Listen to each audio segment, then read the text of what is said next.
I'm Drex, and this is Introduction to Poi Spinning from Spinballs. In this video, we're going to cover one of the most recognizable and popular poi tricks in the world, the 3-beat weave. This is the move that nearly everyone has in mind when they decide that they want to learn to spin poi.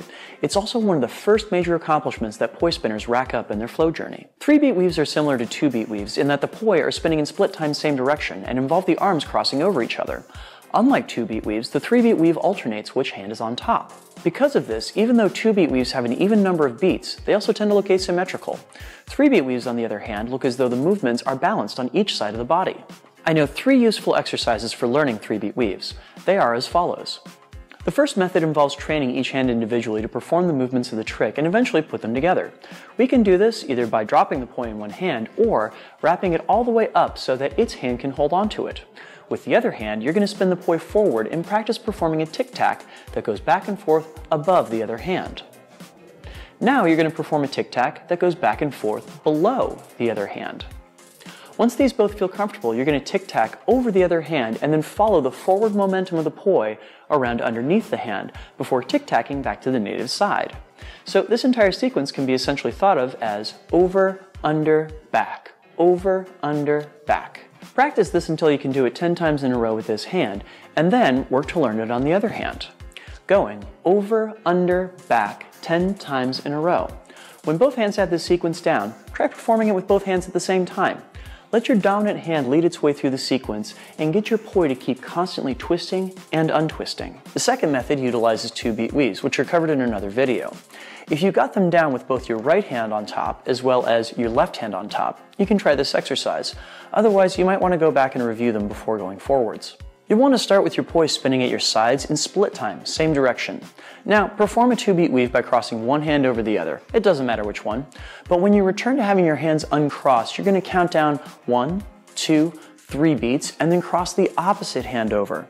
Uncross your hands once again, and then cross the first hand over. Now, go back and forth like this, alternating which hand is on top with 3 beats in between each crossover. Practice this until you can go back and forth no fewer than 10 times. Now, try reducing the number of beats in between each crossover to only 2, counting off 1, 2 before crossing over one hand and 1, 2 before crossing over the other. Again, practice this until you can go back and forth no fewer than 10 times. Now, try reducing the number of beats in between each crossover to just 1 beat.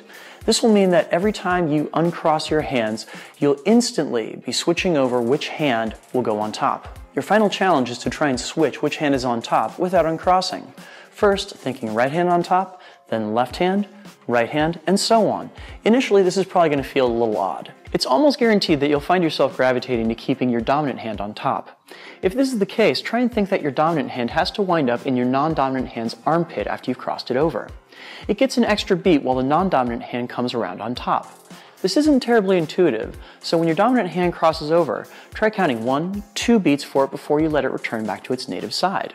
Another thing you can do to help with this is to start by crossing your non-dominant hand over first so it feels more natural to have your dominant hand come around on top. Try starting the weave this way and see if it makes a difference for you. The final method I know for teaching the 3-beat weave involves wrapping and unwrapping the poi on either side of your body. Here's how it works. First, plant your feet and turn your upper body over to your right. Now, with your right hand crossed under your left, spin your arms and poi around until you cross your right hand over your left, and then stop.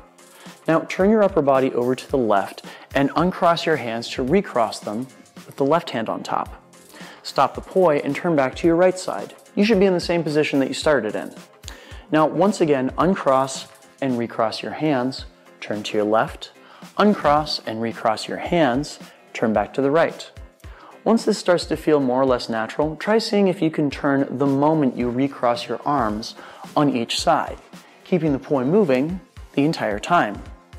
If you want to, you can ease yourself into this by having the poi in the hand that goes over on each side continue to spin after it goes over. Like we did with the 2-beat weave exercise, try counting down 1, 2, 3 beats on that top hand before unwrapping and rewrapping. 1, 2, 3 beats on top hand before unwrapping and rewrapping.